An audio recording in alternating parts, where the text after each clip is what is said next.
దేవర రావడంతోటే teaser దగ్గర నుంచి first song దగ్గర నుంచి అన్ని కాంట్రవర్సీలు నెగటివ్ కమెంట్సే ఉన్నాయి. ఇప్పుడు ఏదైనా ఒక మూవీ సూపర్ స్టార్ రిలీజ్ అవుతుందంటే దానికి రాజకీయాలతో ముడిపెట్టేస్తున్నారు మన తెలుగు ప్రజలు. అసలు ఎందుకు ఈ నెగటివ్ కామెంట్స్ అనేవి ఎక్కువైపోతున్నాయి దేవర సినిమా మీద?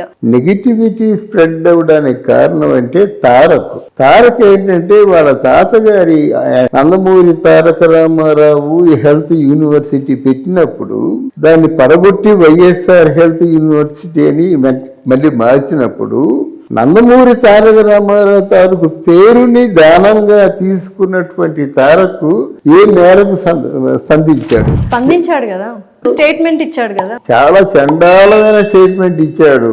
అంటే పేరు మార్చడంలో పెద్ద నష్టమూ లేదు, పేరు మారిస్తే వైఎస్ఆర్కి వచ్చిన లాభం లేదన్నాడు ఒకటి. రెండు, నా దృష్టిలో ఇద్దరు పెద్దలే, ఇద్దరు సమానమే, దీంట్లో తేడా ఏముందన్నాడు. బుద్ధి ఉన్నోడు ఎవరైనా మాట్లాడతాడా?